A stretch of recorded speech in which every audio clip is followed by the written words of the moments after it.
Even that bad. We are. Hello, everyone. Thank you once again for hanging out with us. My boy, brother Shannon, brother Smitty. Even when she ain't here, she here. Our little sister Beatrice. Thank y'all for hanging out with us. So on today's show, program director changed it up on us last minute. So we had to come up. So he is going to he sent down some things, handed out some notes on some post-its on what we're going to talk about. But one thing I do want to talk about today, and we can actually probably, if we want, if you guys don't mind, we can start to show off with this one, is the incident that took place in Benicia. Yeah, hold on. I got it. Does our program director have a gopher to get him coffee and cigarettes? Not yet. Not yet. I'm going to introduce him next show, though. I bet he'll have one by next show. Okay, we need that. That's important for a program director. At least someone that we can actually blame and point fingers to and say, "Hey, look here, Sparky didn't bring us our stuff." And his name is gonna be Sparky. No. What's his name? Kip. Kip didn't get us our stuff in time, so you need to get Kip in line. Hey, yeah. Go ahead, man. Where we going? To all the Kips out there, hey, y'all was somebody gopher at somebody time, so don't play with me. And if he wasn't, your name is Kip. So just take what we give you. Good Lord. So before we even start this show off, I thought we already started. We already started. We already. Yeah, I know.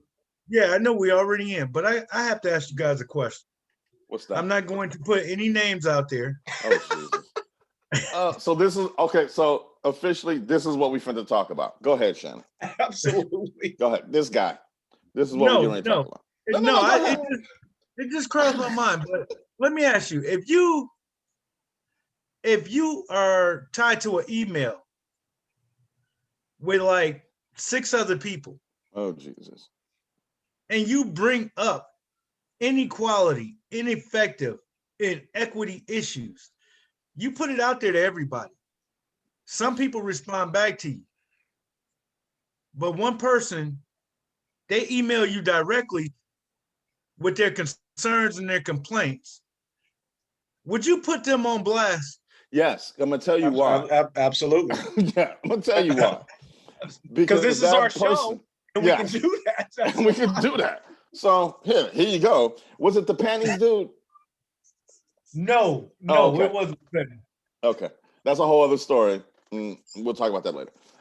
But that person, you need a minute, Smith? That person is trying to be sneaky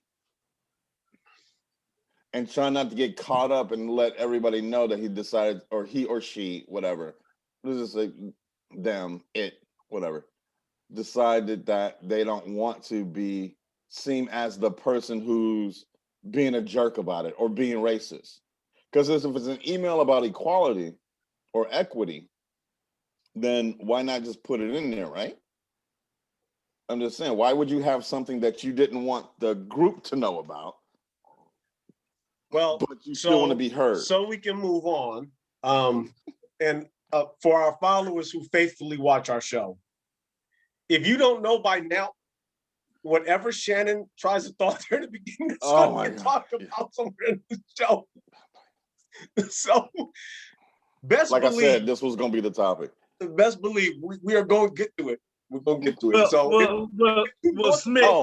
Hold on, wait. No. If you know it's about you, hang tight. It's going to be about it. We're going to say your name at some part. Smith. And for all the dudes out there who wear panties, hey, that's your business. Yeah. We ain't got nothing against you. That's an inside joke. That's a great segue to what if you wear panties as a man, I just need you to Google search the movie Stripes. He asked for boxer briefs. He asked for low-rise boxer briefs. That's all. Yeah. So, and understandably, so that's an understandable request. Just to let you know. You know, if I'm in the service, I'm going boxer briefs 36 regular. That's what I'm saying. I'm good. Okay. So because we are always about topics, issues, and we're going to get to Benicia. Oh yeah. But I know. Yeah, we are. So, Smitty, you've held a handgun before, correct? We're gonna go on that first. Well, this goes right in with No. but go ahead. Unfortunately. Okay. Have you held a ham sandwich before as well, right?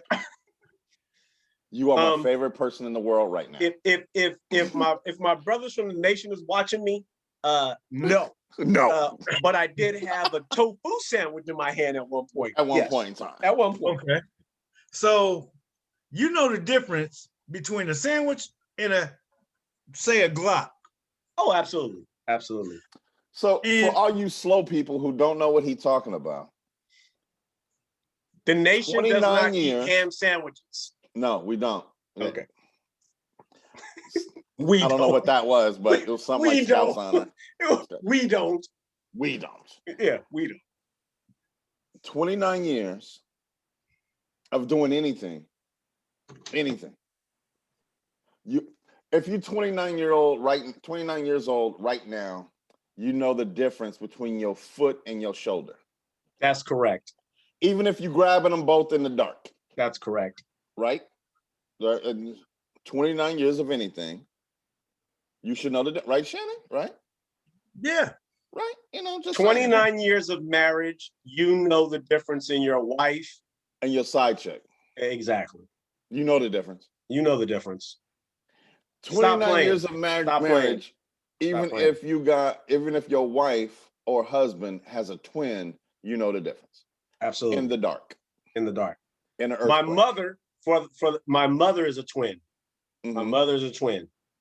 Very difficult. If you don't know them, they're identical. If you don't know them, very difficult to tell. But I know them. Yeah. So, it's just one of them things. But it's always one of them things because the last time we had this, and this is what's starting to piss me off, and I can tell you, we all have.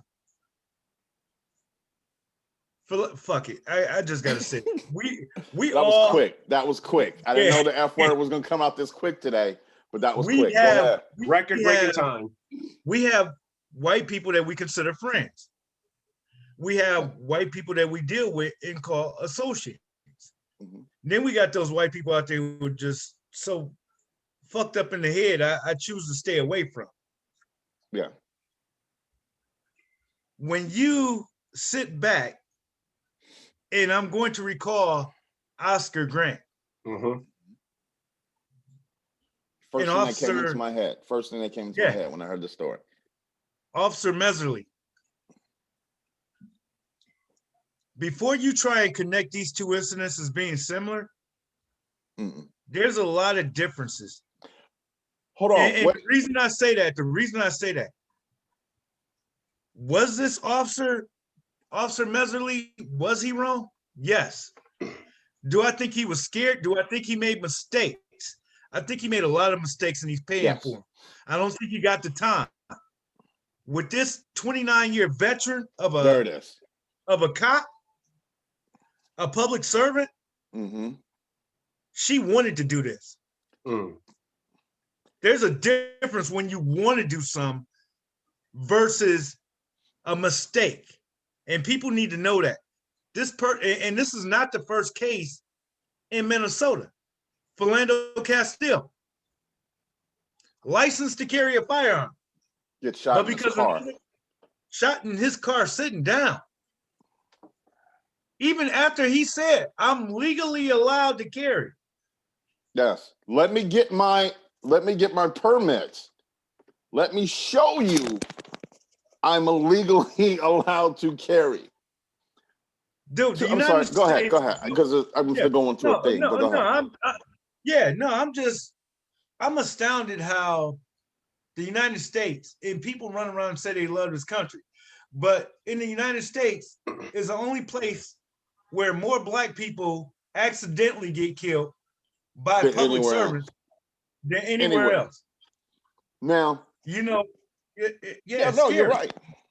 You brought up a good thing, and this is to all the people who are going to want to defend this woman's actions and compare them to what happened to Oscar Grant. Oscar Grant's killer was a BART cop. This woman who killed this man was 29 years on the force and taught other officers. So Well, no. I just want to throw in there so we're clear for people who may not be from this area. BART I'm is sorry. transit, it's subway. BART is transit, yeah. Yeah. It's You know, it's like yeah, the train. exactly. It's like the train in New York, the subway. Exactly. We just call it BART out here. That's it. Bay Now, Area Rapid Transportation. there you go, officials. Now, so don't compare them because you're going to sound stupid. Because you're going to say a woman who is 29 years on the force has the same reactionary behavior as a guy who is he was a year, 3 years on the BART police? If that. Yeah. If that. So you don't want to go there. You just don't. You know, another thing I just want to throw in, Troy, so you can go on, is that also this lady was the president of the union. Of the union. I was getting ready to hit that too. So what we're saying is she's experienced, seasoned. She knows the difference between right and wrong because the people in that city, in that state, trusted her to teach others right and wrong. Right.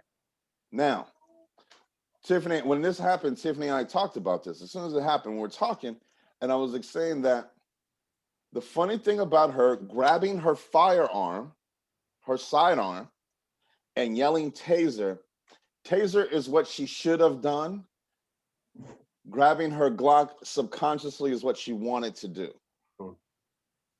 Now, with that being said, she murdered this young man. Plain and simple, we can't go any other way with that. She murdered him. No, he shouldn't have been trying to get back into his car. But once you say taser, taser, taser, and I'm sitting here and I'm watching the video from her body cam, I'm looking down the sights of her firearm. How is that anything other than a? So it's like subconsciously, this is what you wanted to do because subconsciously you were being taught to fear Black men. I want to jump in, and I don't want to sabotage the show and take it over. But when I had the discussion with Shannon and we was going to talk about this, what I do want to make sure we understand, folks, I want you to stay around. We want you to stay around. We're going to get into moms, our three mothers. We're going to get into that this evening because we put it off for a week. But what I do really want to touch on, because Shannon made it a point that we need to talk about this because this is what we do. This is what we do. This is our platform. We talk about things and we discuss them to the extent no one else wants to discuss. So, with all of that said, I want to tie the two together. We're talking about a young man who was murdered in Minnesota. Shannon also touched on the young man in Benicia. Sure. So, here I go. What do we expect? What's our value as Black folks? And then, are we even shocked? Because what happened in Minnesota obviously is nothing fucking new. See George Floyd, period. All right? That's nothing new. My point where I'm trying to get to, and give me a minute because I need to lay out, and I want to make sure I say some things because I'm going to lose a lot of Black people right here who are supposedly be my friends or my allies. But if I lose you, then you wasn't my ally or my friend to begin with. What happened in Benicia with the white male attacking some young Black kids? And they ran into the Raley supermarket to get no help from the manager. The white assailant was waving a gun at him, calling them names. Okay? So I say all that to say this. That man who did that should be immediately filed with hate crime charges because he's going to be the next person to kill a Black man. I'm telling you. All right? Oh, yeah. Now, what happened in Minnesota? Again, I go back to what I had said previously. If we're foolish enough to think that this woman woke up thinking she's going to kill a black man today, I think we missed the bus. It's not that. It's just that there's no consequences for her, so she doesn't care who she kills. But if she has the opportunity, and of course she's going to take that action. You cannot mistake a backwards taser. It's backwards in your holster. It's backwards. The Glock is on the other side, the right way, on your strong hand. So to sit here and tell me that it was an accident, it goes back to the conversation we had and me and my wife had. I know we talked about this last week. If you're a white person and you're under the impression that this Jesus that you prayed to and that you put into your amendments and you put into your schools and you put into your politics is white, then you are automatically forgiven if you say it was an accident. That's the underlying problem right there, okay? Now, here's what I'm gonna lose some black folks at. Happen again. Happen again. Now what? You know what the problem is? We too damn scary. We too damn scary as black folks. Look at what happened in the Asian community. And when I say Asian, understand this.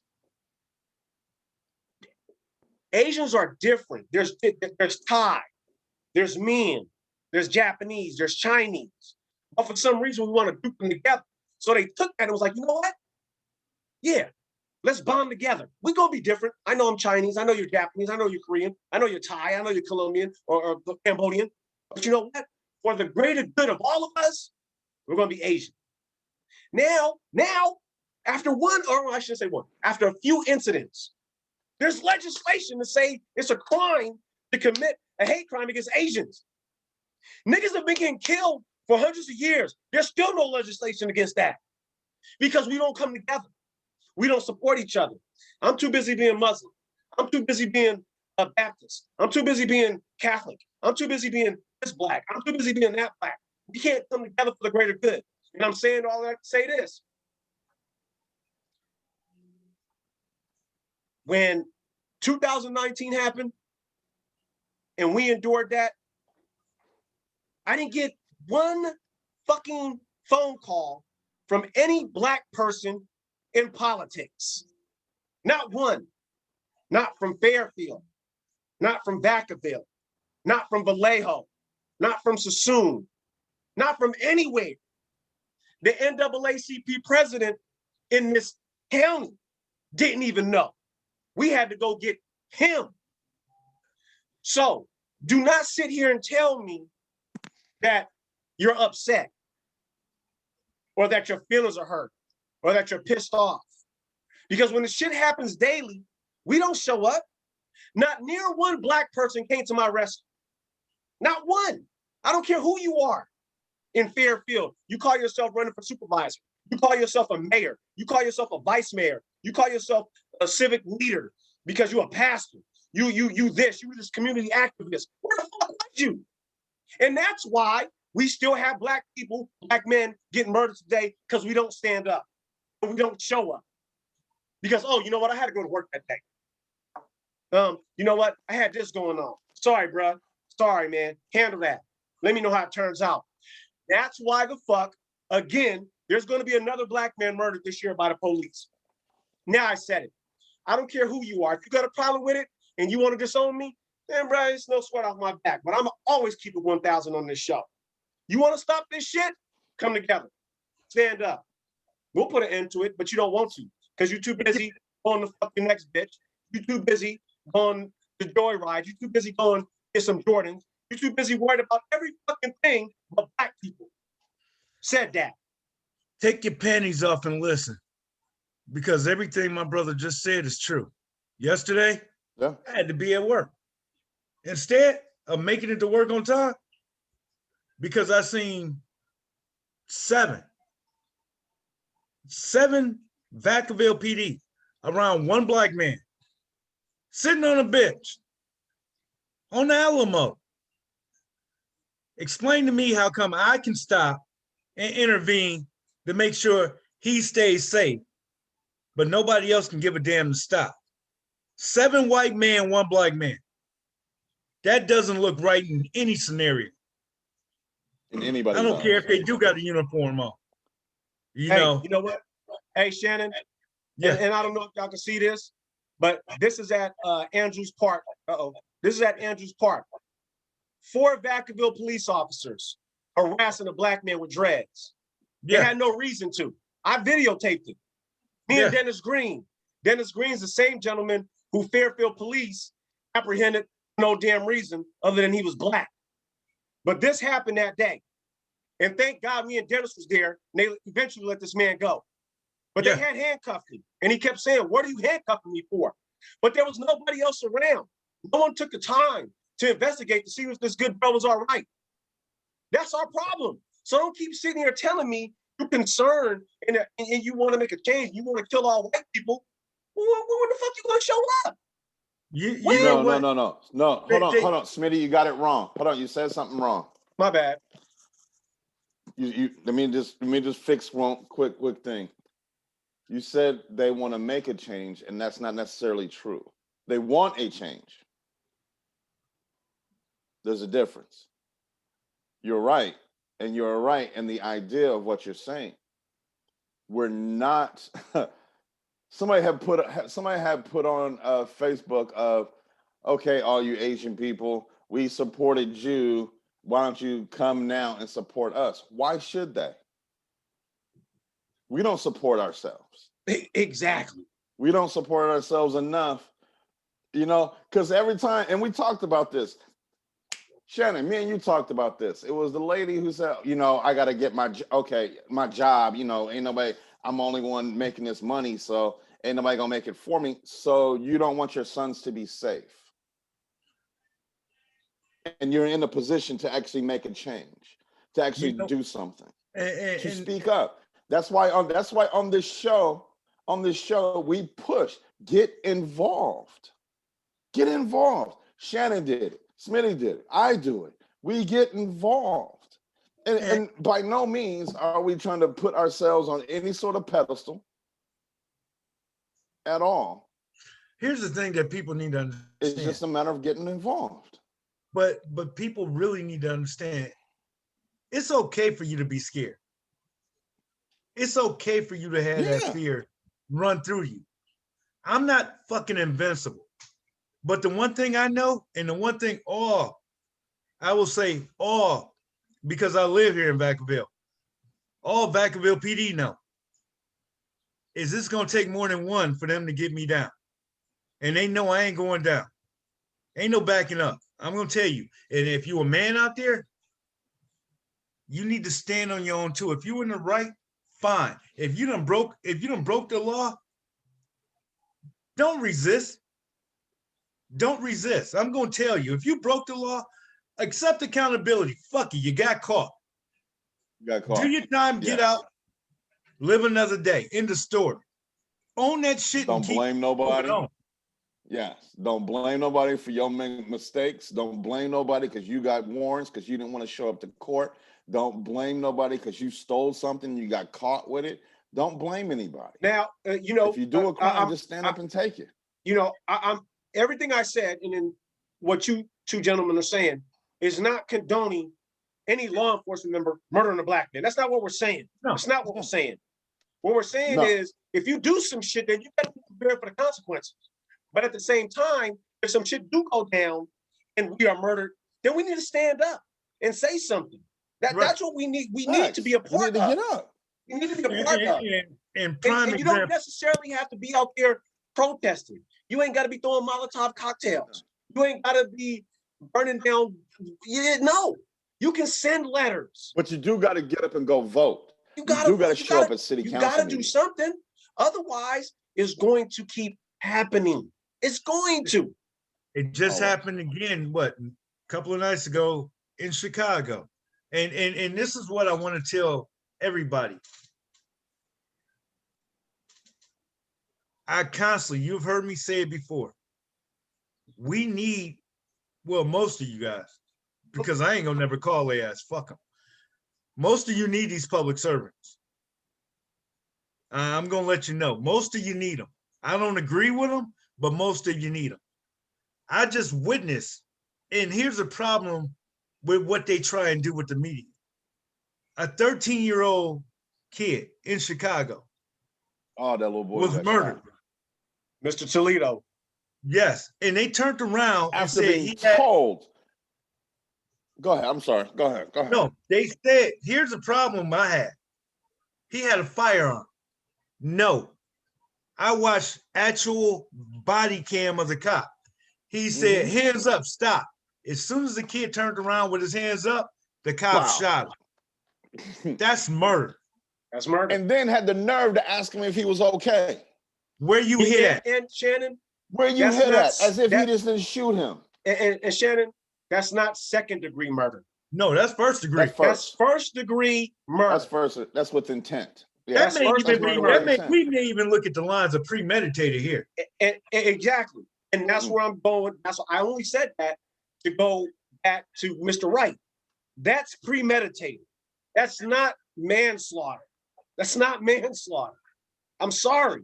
Yeah. You know, but again, it goes back to that notion. If I'm white, and this God who protects this country, It should be okay. it's gonna be Yeah. okay. That And I live in. And Yes. I can apologize and say I made a mistake. And I'll be okay. But you know what? I had somebody tell me, because we had this conversation earlier this week. They said, well, you complain about this, you complain about that. And I said, it's not complaining. I said, I'm always stating facts. They said, well, how do you feel about the black guy who killed the cop? I said, oh, well, so be it. And he said, well, isn't that being hypocritical? I said, no, it's not. I said, was the cop white or black? He said the cop was white. I said, this is a job he signed up for. He knew the risk. I said, I don't stand on either side when it comes to criminals or law. I said, honestly, what we're supposed to be looking at as law is corrupt and criminal as anything. And I said, before you can sit up here and say that they're here to serve and protect, what are they really here to serve and protect? Because I said, to them, it's a job. Shannon, Yeah. Again, my man, you always set me up. I think it's perfect what you're saying. Because just listen to me right here. This gang who wears badges, that's the only difference. They're a gang that wears badges. That has been pressed upon them by the people in charge. They're a gang, and they're a ruthless gang. They're a trained gang. They come off with this image like, oh, look at us. We give food. We help kitties out the tree. We help little old ladies cross the street. But we'll fucking kill you.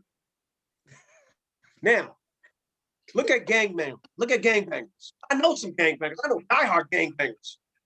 What do? They help their community in their own way. Now, it may be not the traditional thought process of white folks, but they help their community.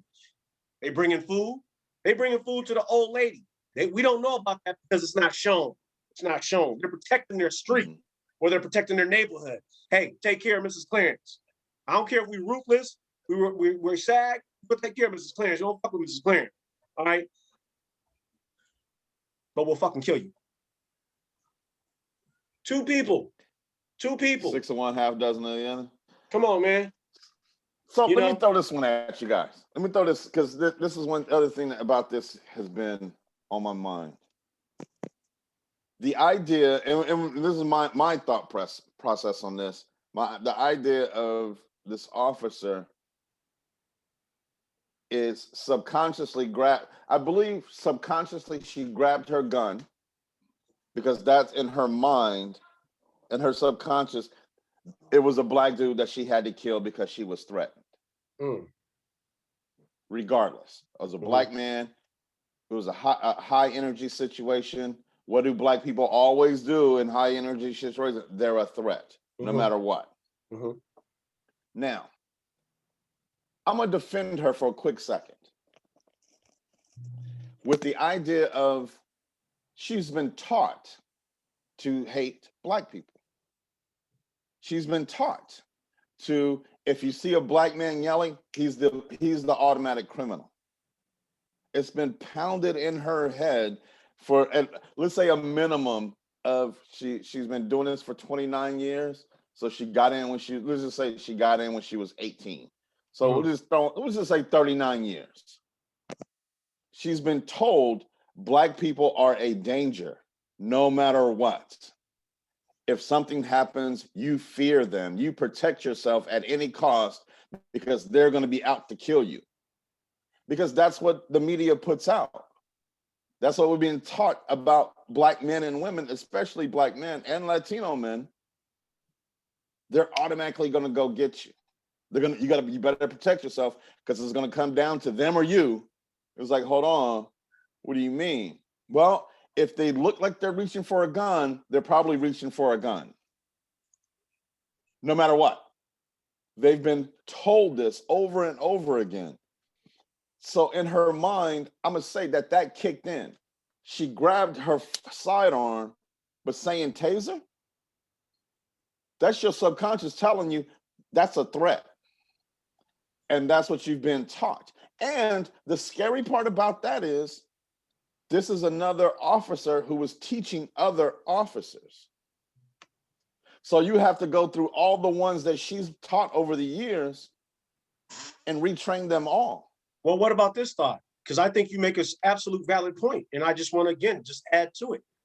If you're 29 years on the force in that particular city, you don't know this young man, you can't decipher a threat from just a run-in, Bruh, an occurrence. I don't care if you, Smitty, I don't care if I was a cop in Mayberry and I got dropped off in Vacaville. If I've been doing this for 29 years, I know the damn difference. And I think that's the point I'm trying to make. You know, you're 29 years, but you can't tell the difference in a man who, you know. So hey, wait, let's you know keep what it my 1,000. problem? You know what my problem is? This whole thing, and just go along here with me because I think y'all gonna see this concept here, how hypocritical it is. Certain people refer to them as police. Other people refer to them as public servants. What kills me is that they're also referred to as peace officers. If they're That's a peace officer, right there. Man, if they're a peace officer, that's a jumbo shrimp if I've ever heard one. For real. Yeah. So if no, that's facts. No, I'm agree with you. Yeah, I know, but if they're a peace officer, whose peace are they here to offer? Why do they? Yeah, what peace are they keeping when they're doing all the killing? God, Shannon, boy, I'm telling you, you know, to take Body that, blow. The play on words of white Americans is astonishing. You say we're a peace officer, but you have a gun. And been quick to pull it. I'm still stuck on how can you be a peace officer and you got a gun. But that goes back to what Ice-T said in the 90s. America was built on violence. America was built on guns. Oh, yeah. So how can you say we're peace officers, but we have a gun? Because gun represents peace. I have a gun. I'm going to make sure we will have peace. If you hear Second Amendment and you hear NRA drop this on you. They say, oh, as long as I get a gun, it's going to be peaceful. Let me ask you this. This is a little play on words. Because isn't that what they call a firearm in the streets though? Where my peace at? Where my peace at? This is how I get peace. Right you know here. What? Wait. This is how I get peace by making sure I put one down. Right, and so keep in mind too with the verbiage and the spelling, because they always it's always a play on words. Where my peace at? You know, it's spelled with an I. Versus supposedly, with an A. But it's still the same. That's what I'm saying, though. It's that mentality that we've been taught over the years. We're taught to always believe that a black man is a threat. Correct. Always. Correct. No, And- because I've always, you know what, I've always been taught to and I hate to say it, but maybe this ideological concept. They say that hate and racism is instilled. It I is. think It's taught. I won't even say it's actually taught. I think one person can actually be born with it, depending on the environment. And the reason I say that, as we know everything, and maybe this is because I'm still I gotta stuck disagree on- with you on that one. Well, yeah, you I was can. waiting. I'm gonna disagree with you on that I one. was waiting. Everything evolves. Yeah. Just like my concept with racism. Racism is a form, and I won't even say it's a form. Racism is slavery.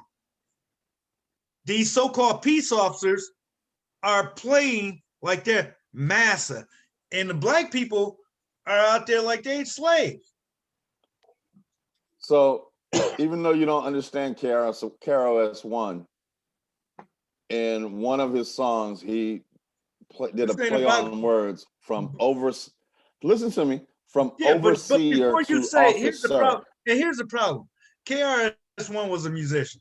I've heard KRS-One speak, and he has said some idiotic shit Yes. that didn't make a damn bit of sense. So I will never quote the shit I agree that with he says unless it's coming from a rap that made a lot of money. Okay. Most of these you people, equate knowledge why to I love money? Shannon. That's why I love Shannon. What the? Yeah, what just happened? What? That's why I love Shannon. Anyway, okay, I'm not. Yeah, Um, that's a whole. That you know, I don't even understand again, that again, because you're April not going to 16th, equate to anything that he's saying. 2021, unless it made a. we're having another you still scratching discussion your head, bro. on how law enforcement. Because I don't think you just shout out some words. Go ahead, Hey. Smitty. I'm sorry. No, that's all right. That's all right. I'm just saying again, I'm just trying to put some facts and some history time dates on what we're dealing with. Again, here we are, April 16th, 2021, talking about another black man murdered by law enforcement. We was having this discussion last year. We was having a discussion the year before that. We was having a discussion the year before that. We was having a discussion the year before that. Can we officially call the black community insane? If we're not insane, then we're stupid. Because We need to call, you know what? We need to call the black community. I won't even go with, I'll say they're mentally challenged. And then what I'll say about the white people, because I have a lot of them that do this. Well, there's more whites that are murdered by cops. okay. Stop being a fucking racist. All right. Well, Shannon, I'm glad you point that up because that's where I was going. That argument to say more whites are murdered by cops is laughable. And I only say that because you outnumber us. So yeah, you're probably going to have more interactions with the police.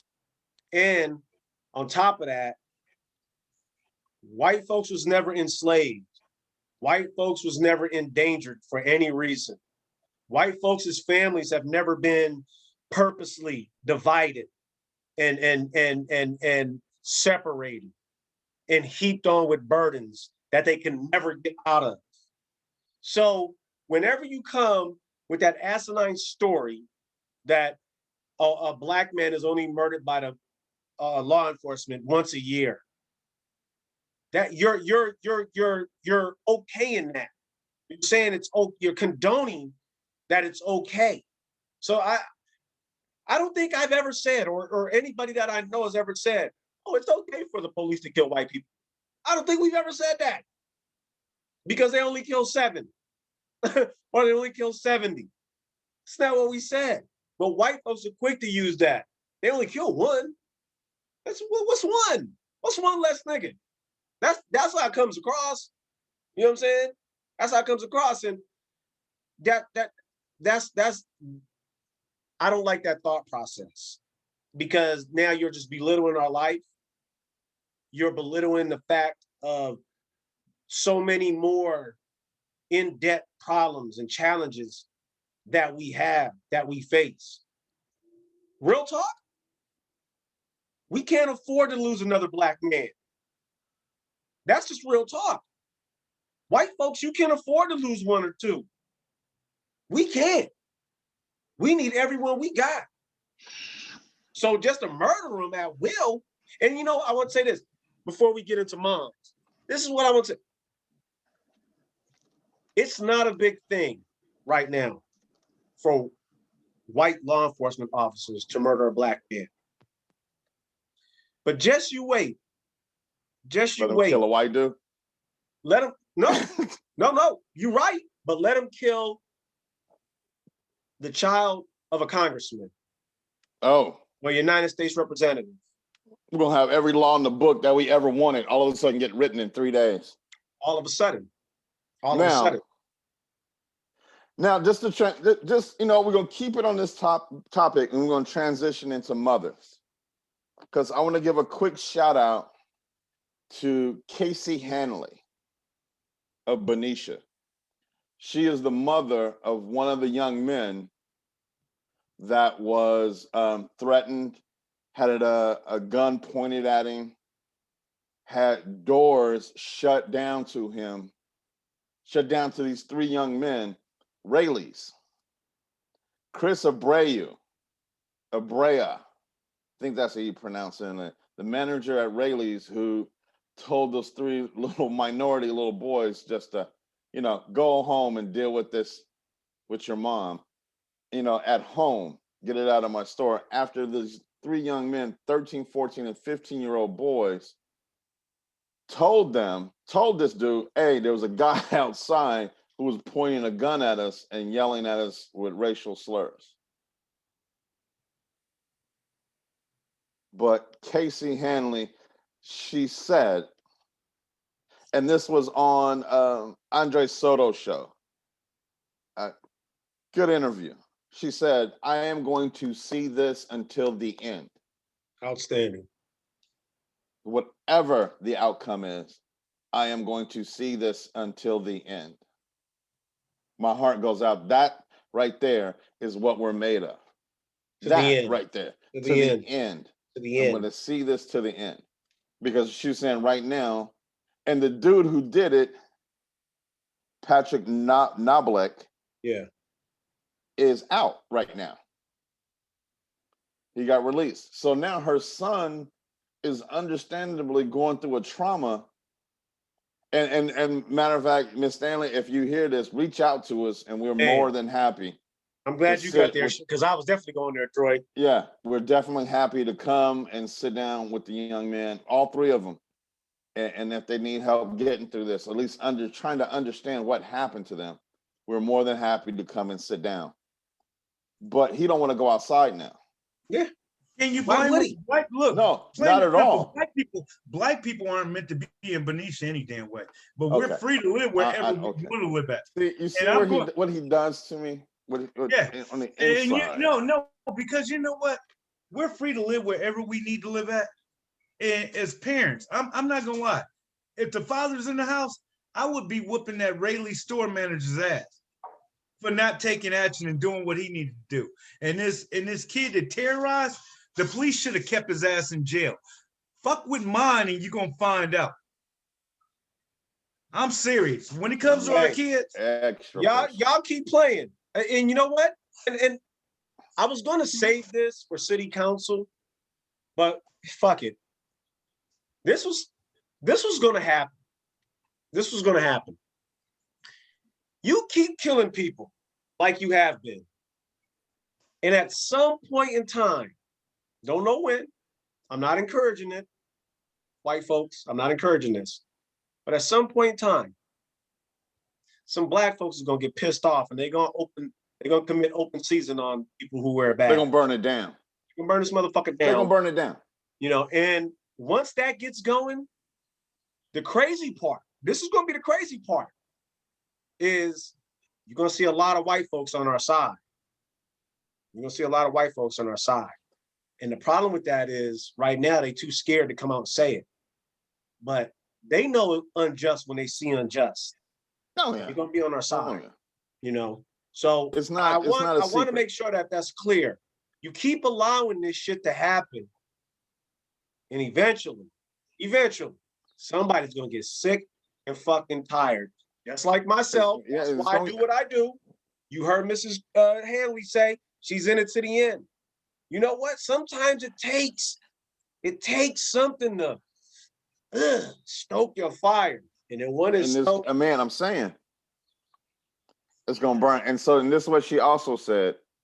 I want to give the 7-Eleven on Fifth Street and the Rose Market in Benicia.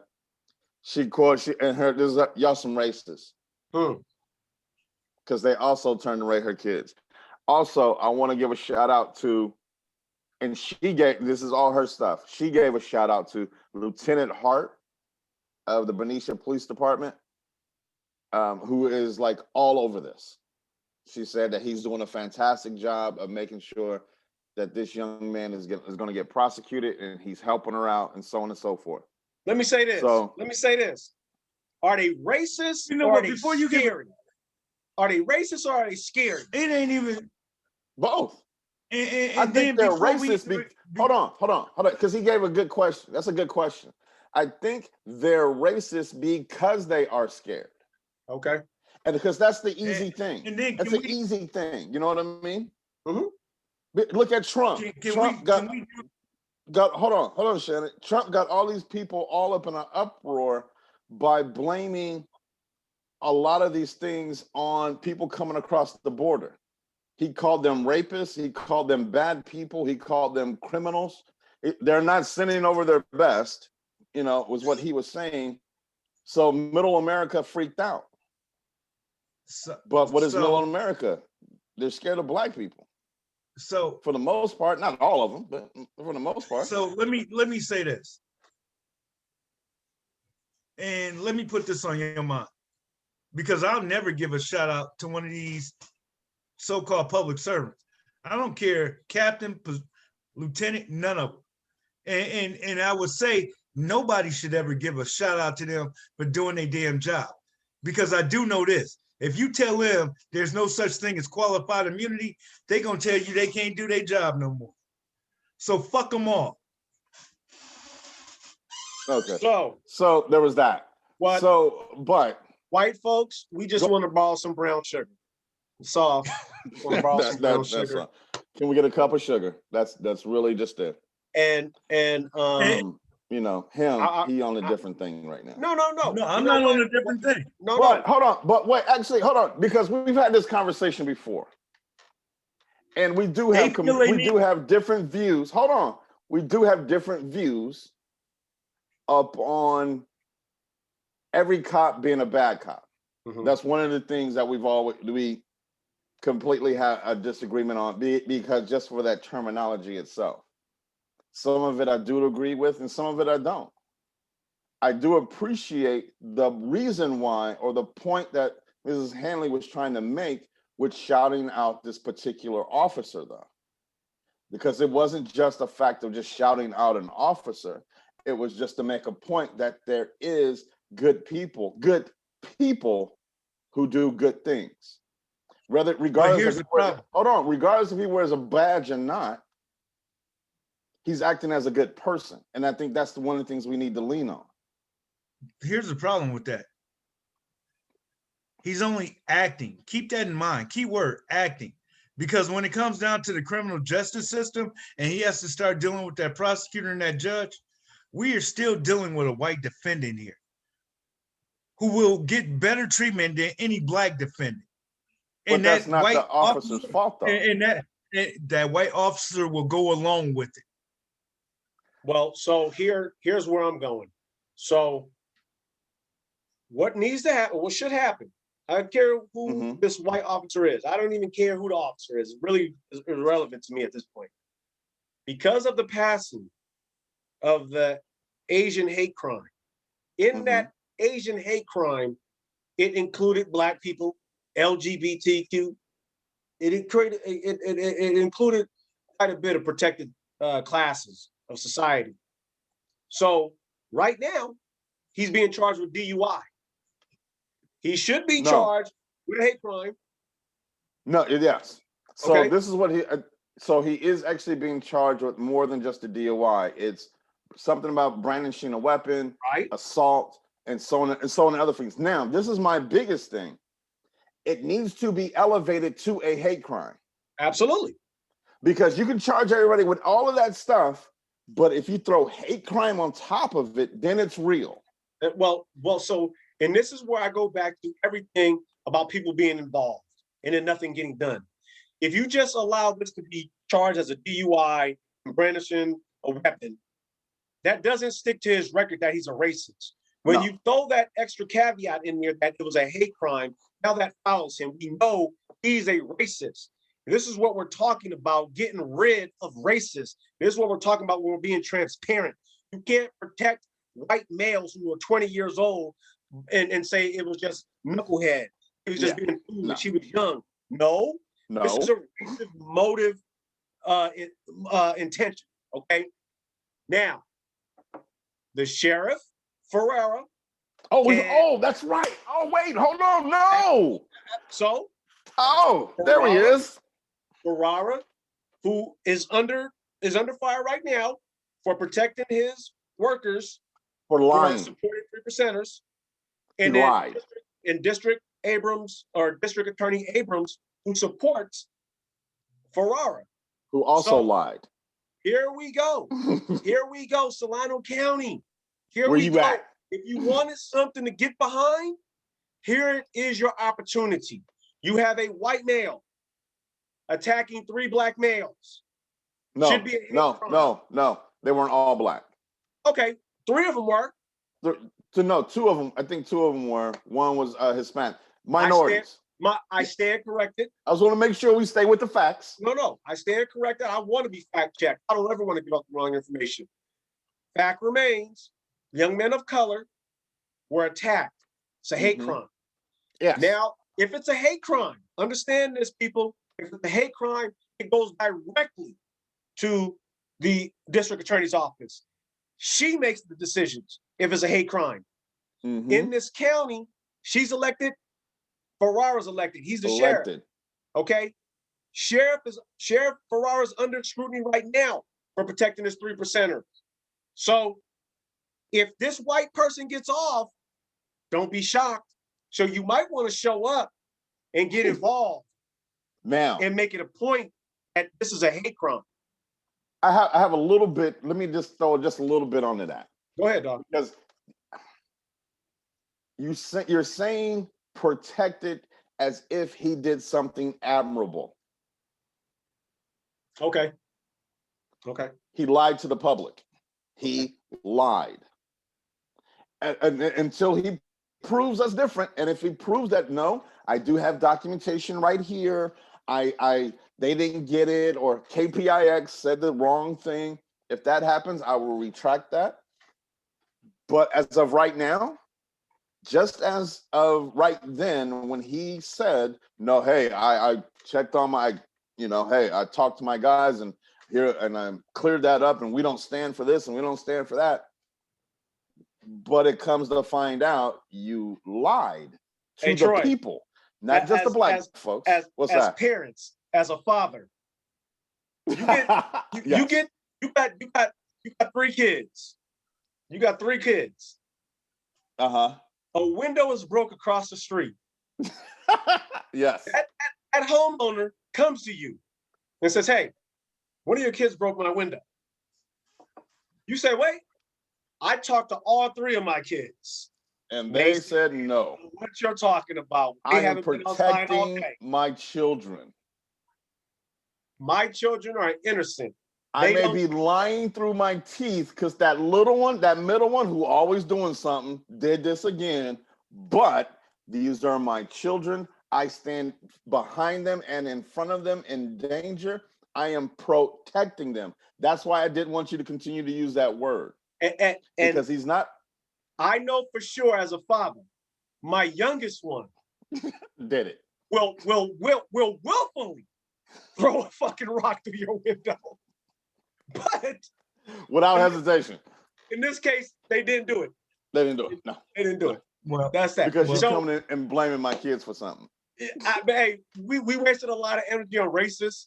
I really want to take the segue with Mrs. Handley. and move it into moms, and close this show on a positive note because we will put it off. And we just talked about the importance of Black I gotta women. get her in here. I see you. I see you over there. It looks like her head is popped up. Okay, there we go. There we go. Wait, I'll lean in again. This is That's Brooklyn. It's my granddaughter. That's like Jedi. That's like Jedi. It's just a floating head. Yeah. Hi, baby. I'm excited. I'm excited because this is an opportunity to shine some light on our Black women in our community and on our families. Well, you know I what? didn't want to. Go ahead, Shannon. We're going to go into mothers, and it'll be a release, which is a good thing. Absolutely. So we all grew up differently, so it will be a positive, good release. Yeah. Hey. So thank you, sir. I don't know who wants to go first. We can go by age. So the youngest, Shannon. We can go by the oldest. We can go, but I can tell you right now, my stories about my mother pretty much trump everything. Yeah, pretty much. So yeah, they're pretty so I'll go last. I'll be the middle child. Yes. I'll be the middle child. Sylvester, why don't you go? Oh. So first of all, since you're gonna bring up Sylvester, I'm gonna post a picture of Sylvester, and you can tell each one of us who looked like him the most. I said Sylvester. I'm thinking Looney Tunes. I'm thinking Sylvester, the gay dude who used to sing in the 80s.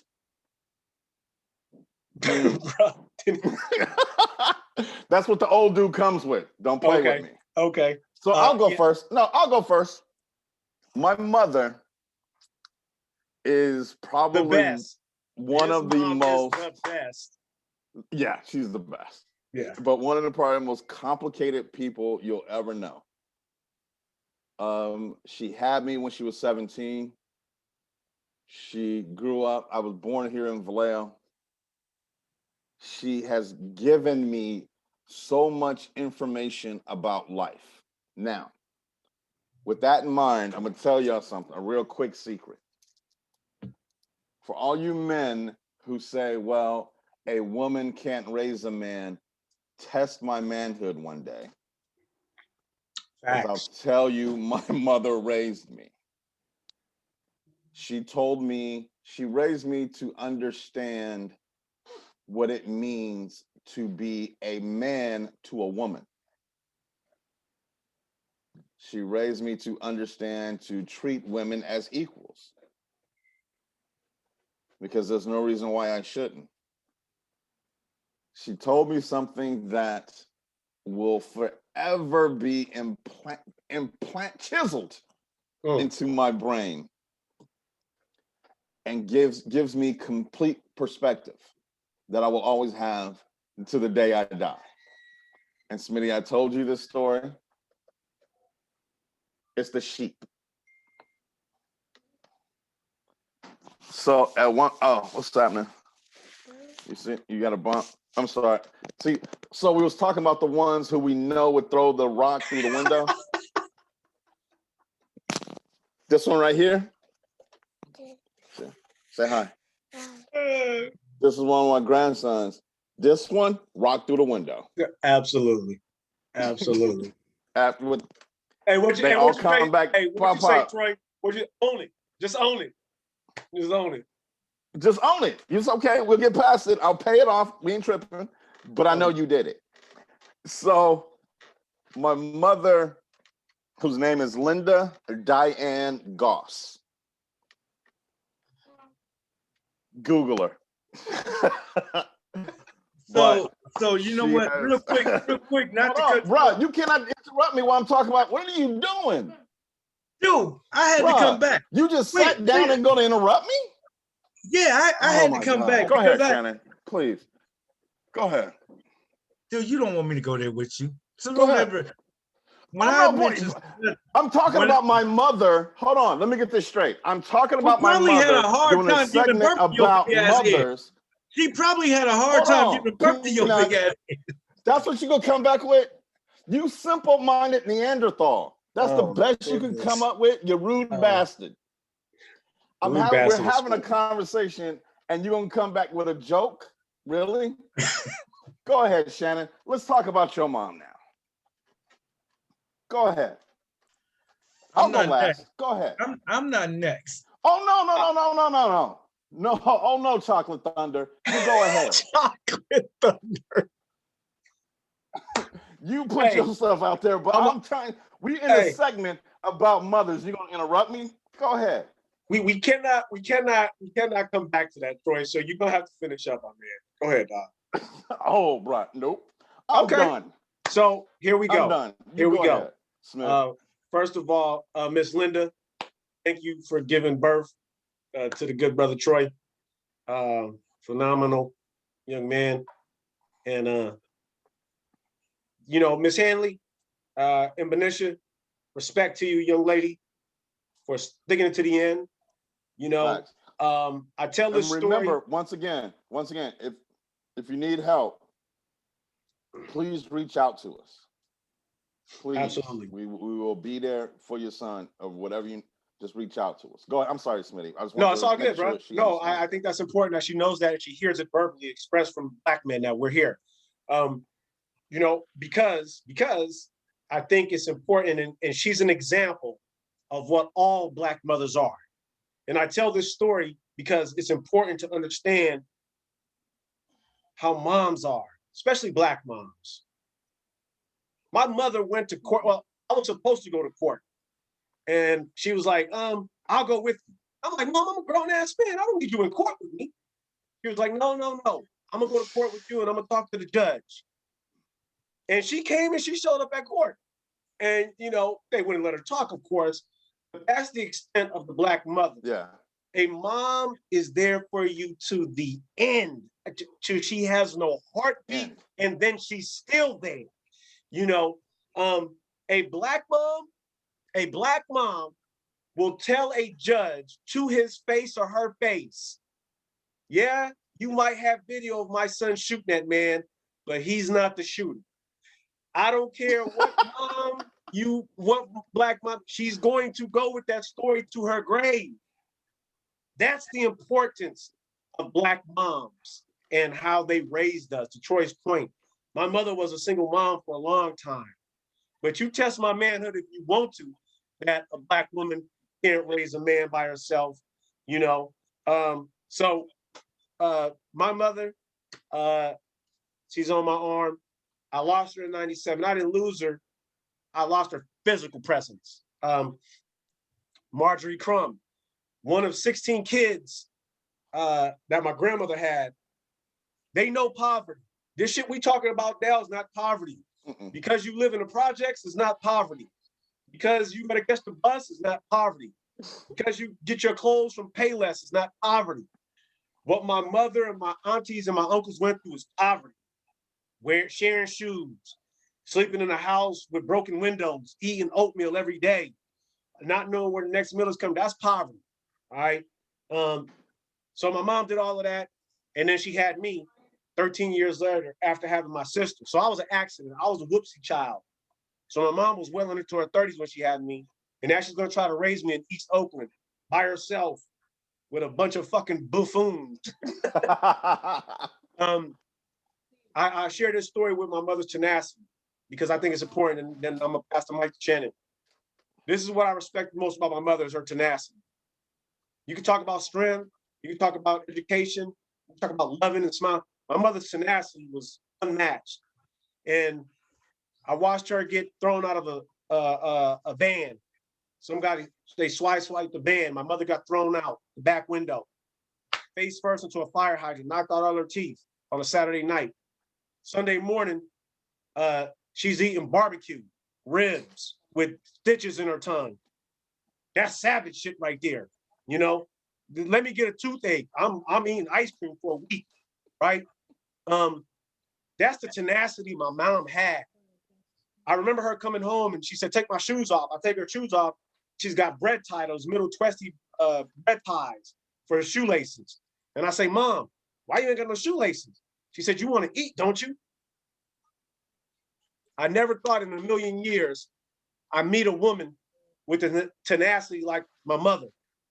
And then for some reason, my wife was brought into my life, my most beautiful. And her tenacity is what attracted me to her. I see a lot of similarities between her and my mom. Just their dedication to their kids, to their family. Miss Hanley, again, your tenacity for your family to be there to the end. It rings volumes, not only to myself, but I'm sure to Troy and Shannon. Black women, we love you. We adore you. We need you. And we're going to do whatever we can to support you and uplift you. And that's why I thought it was important to just share some light on our moms. You know, they mean so much to us. I don't care. I don't care. Moms will be there with you to the end, boy. I'm a mama's boy. I've been a mama's boy. I've been a mama's boy since day one. And I'm always going to be a mama's boy. She may not be here physically, but I'm still a mama's boy. So with that, Shannon, man, go ahead and do what you got to do, dog. Oh, wow, this topic. You know, me and my brothers, we've sat around and talked about it. Me and Troy have spoke about it quite a bit. They're blessed. They grew up, they had their moms. You know, they experienced what it was like. I had a mom, I had plenty of mothers in my life. I had family members who stepped in and tried to replace that missing component of my mom. You know, for the longest, there was anger, there was hatred, there was abandonment. On both sides of the coin, too, my mom and my father. As I've gotten older, it's made me understand a lot and see a lot. Young people don't need to be having children. Their mind isn't right. We can hold all this hatred and animosity toward people for so long to where we have to start relieving it. My grandparents raised me. My grandmother was my mom through thick and thin. Even though she didn't birth me, this woman bent over backwards and gave her life for me. My aunt stepped up to the plate and became a mother figure. My own mother-in-law became a mother figure. I miss her dearly too. The conversations that me and her used to have. And I got to give a shout out to Risha Slade because she's became like a mom. 19's not 18. You know, I will say that my brothers, like I said, they're blessed. They know what that experience is. I didn't have those experiences. My experiences were, maybe that's what made me the way I am toward a lot of things too. My experiences of growing up and being around my mom was arguments, was fights with my siblings, my stepfather. And so people don't get it twisted. We bring up topics, and I do bring up certain topics because I've dealt with them in a factual situation. My stepfather is a minister of a church. He's a crooked ass pastor too. Damn thief. And I'll be the first to say, as men, especially when we're step parents, we hold responsibility to that child. Even though you might not be that child's biological parent, you need to step up to the plate and do what's right as a man. That wasn't the case with my stepfather. He allowed me to pay him rent to sell drugs out of his shop. Allowed my cousin to do the same thing.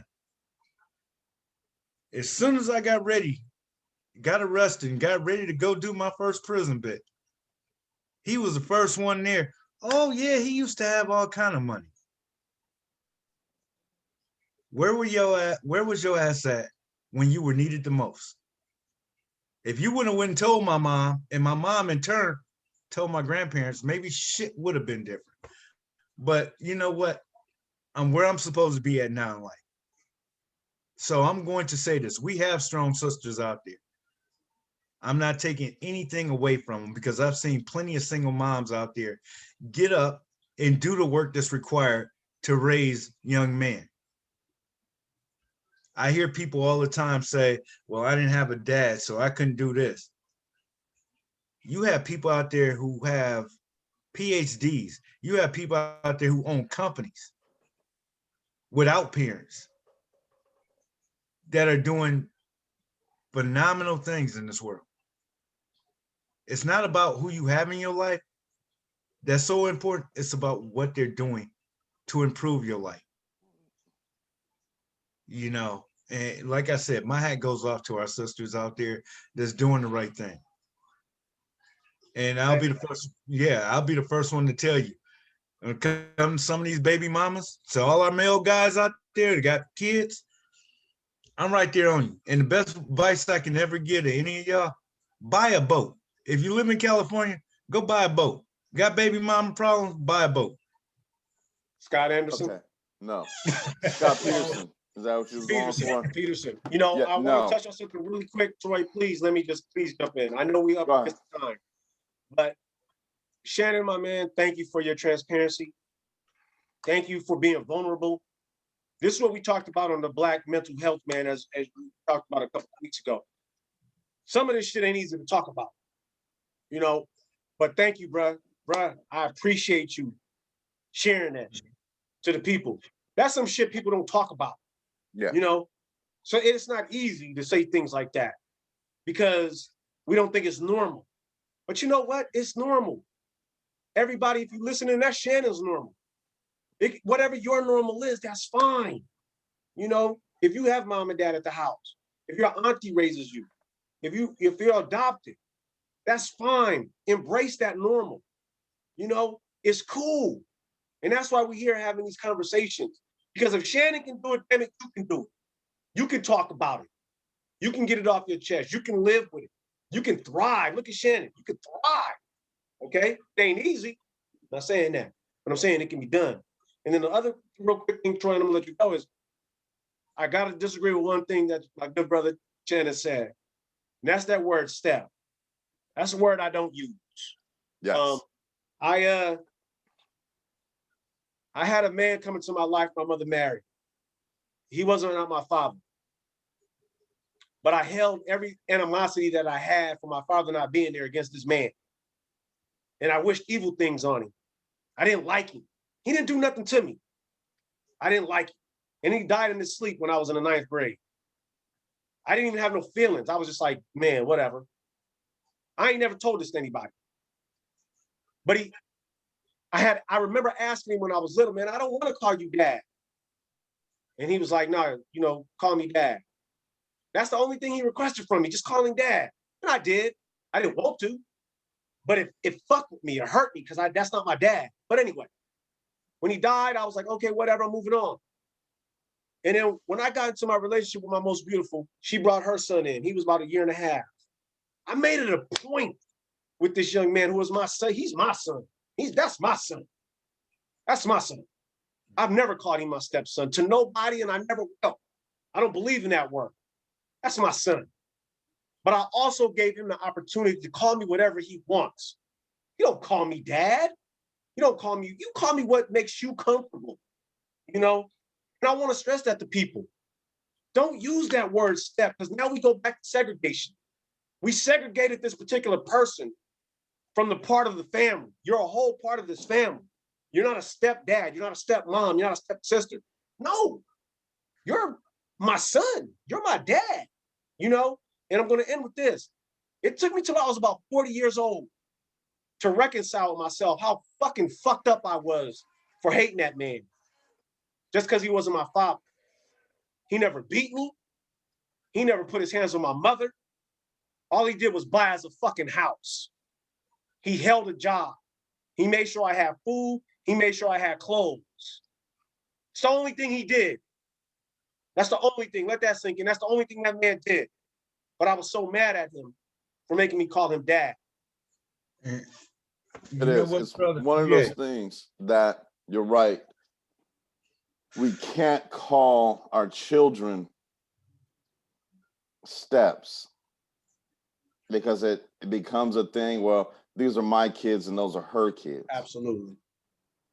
This, you know, and then that will bring divisiveness in your home automatically between you and your spouse. You've seen a lot of relationships get completely torn up because, oh, you better get your kids. What does that mean? Right? You know what? They don't even have to be your biological kids to hear that. And, No, and absolutely. here's the thing. And here's the thing. I can agree and disagree with you, Smith. That term step, it does need to remain. And the reason I say that, because the person in my life, they didn't care about me. They didn't love me. They didn't give I a respect damn. that. And they put their hands on me when I was younger. I respect that. But keep in mind, as I got older, a lot of people who tried to fuck with me when I was younger, yeah, that was fine. It got to a point to where when I felt I was man enough to do what I did, I went and started taking names and whooping ass. Didn't care that this man was married to my mom. Didn't care that my brother and sister, this was their dad, their biological dad. Are they still upset with me all these years later? Hell yeah. Have I apologized? Hell no. Will I ever apologize? Hell no. I'm going to own there's this. some truth to that, and that's fine. But we also have to remember, and you said it, Shannon, that we cannot let, or you touched on it, I'm sorry, you touched on it. We cannot let the things that happen to us in our past dictate what we do to our future. Because a lot of people, and this is part of talking about this, and I commend you for putting your life public in such a way, because we have to remember we have young men and women who carry on a burden that they don't have to, who carry on, how Smitty was saying, he took his own, and excuse me if I say it wrong, Smitty, but he took his own ignorance to a situation and made sure it didn't carry on to his upcoming situation. He made a point to say, you know what, this is what I did with this man who only thing he did was buy me a house and put food on my table and make sure I ate and was clothed. That's all he did. When me and my wife, hold on. When me and my wife got together, I'm in the middle of a damn sentence, Shannon. Hold on. You long-winded motherfucker. Because I was making a point. Why don't you smile so I can look at your tonsils? What I was saying is, when me and my wife got together, the idea of step went out the window. Yeah. Automatically. And she made a point at, we don't have stepchildren. We have children.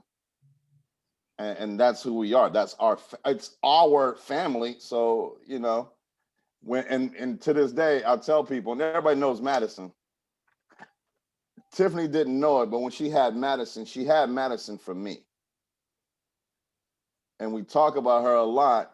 And she says, and she'll tell me, oh no, that's your child. Regardless of the DNA. That's your child. You know, and that's just how it is. Right. So it's not a matter, you have to, if you want to marry, and you have to step up. If you decide you want to marry somebody or be with somebody who has children, they become yours. Absolutely. Just like they car or they house or anything else, they become yours. Go ahead, Shannon. Smith, let him go. When's the last time you've been to the barbershop? Come here. Oh man, like last weekend, I think. Can we do something and let our brother know never to wear that kind of shirt again with that beard? Don't it look like he's sitting in a barber's chair wrapped up? You finished? Is this what you got? Hey, thank y'all for hanging out. Wait. Let's dealing get with it out. Shannon and his insecurities today. I ain't got no insecurity. Oh my God, yes you do. I think the greatest part about us three in this show is that we can almost bring you to tears. We can turn around and bring you to the highest level of festivity, and you want to go fuck somebody up, and then we could just bring you to the edge of pissing your pants, laughing so hard. That's the greatness. That's the one thing about Black men that people don't talk about. Yeah, our range of what we can do and how powerful we are. You know, and I am so proud of you two cats for allowing me to be a part of this group, because you don't get this nowhere else. You won't find these conversations nowhere else. Yeah.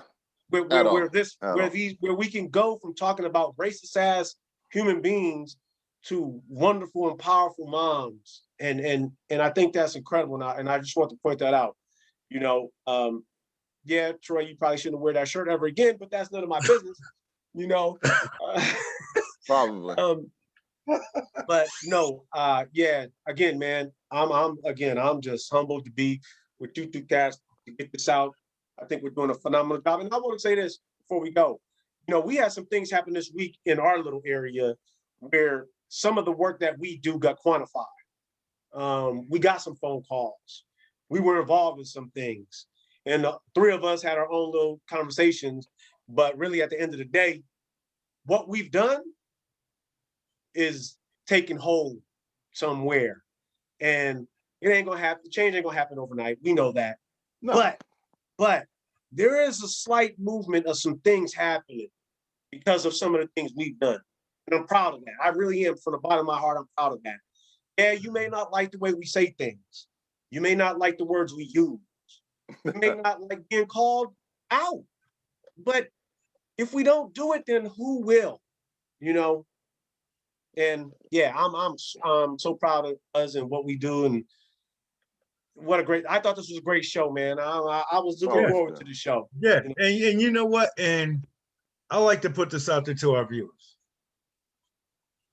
I really want them to ponder upon this.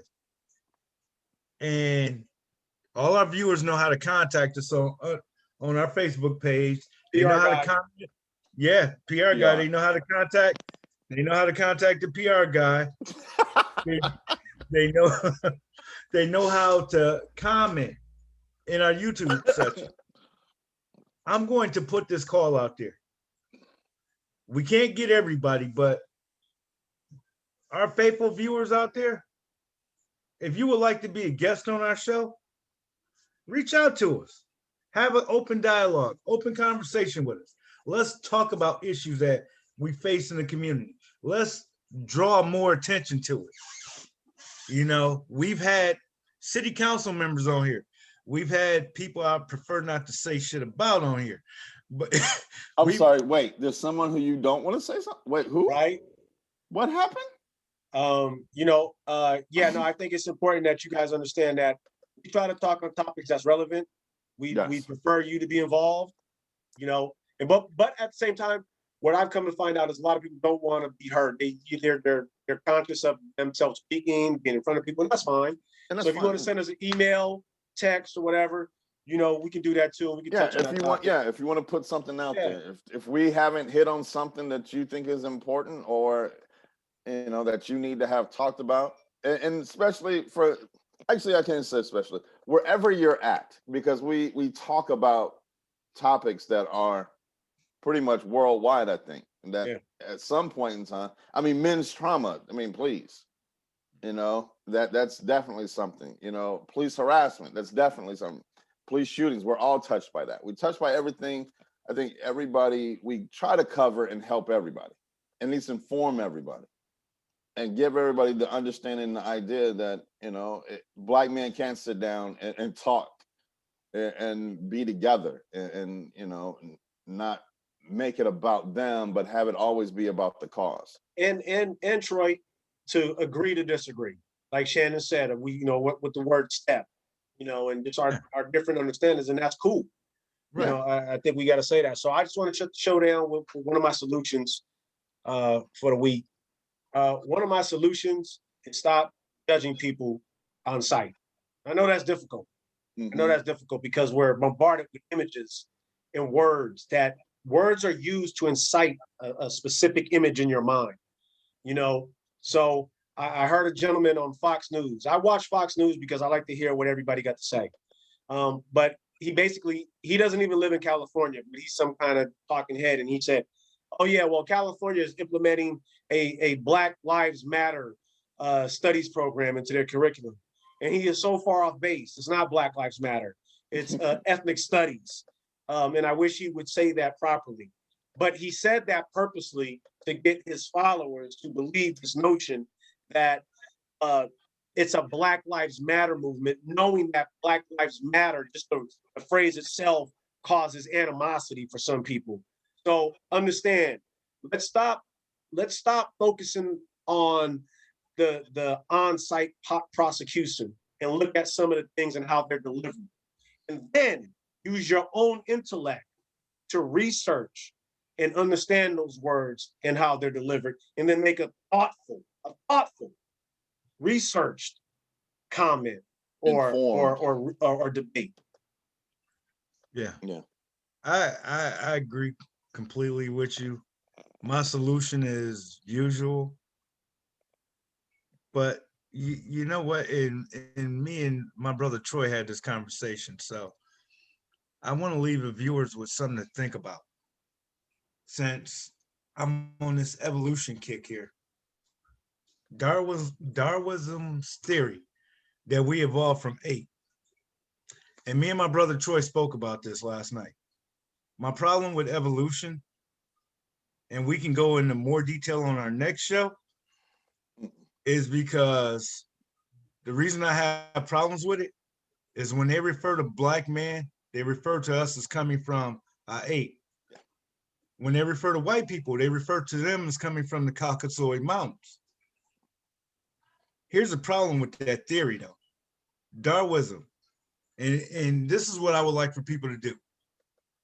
If you can't get along with your neighbor, fuck it. Pick up a book and start reading. Darwin's book, which is famous, Origins of the Body. He was very reluctant in his book to mention human anatomy and where we evolved from because he didn't fucking know. Yeah. So keep that in mind. You can come up with conceptual theories about everything. Open a book and read. If you don't like your neighbor, open a book up, read. Because whatever you're reading, if it's analyzing your thought process, and you turn around and look in the mirror, everything you don't like about that other person, you're gonna find out in yourself. That's a good point. So my solutions, just some quick ones.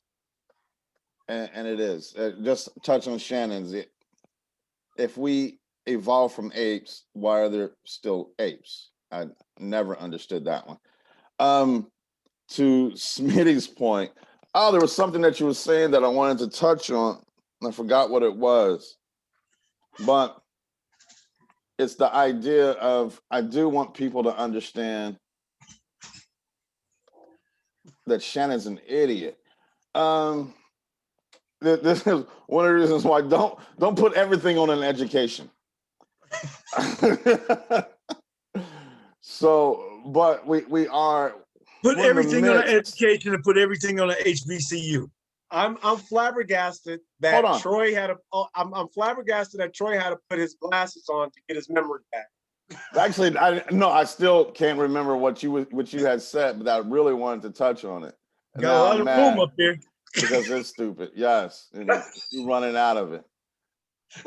But it is. We're in the midst of now of, as we mostly talked about today, get involved.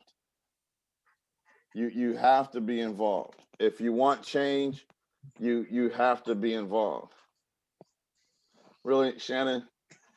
See, this is the other side of what people don't understand about you. You ain't gonna get that thought out. You ain't gonna get that thought out. I'm not. Take us home. The joke is still talking. Facebook, Undivided. Check us out. YouTube, Undivided. Check us out.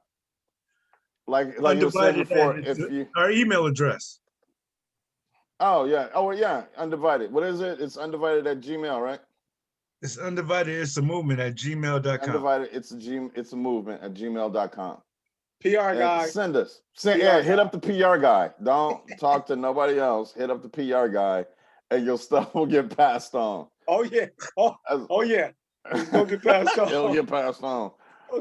But as always, you know what, y'all? Thank you for hanging out with us on another Friday, and we'll see you next week.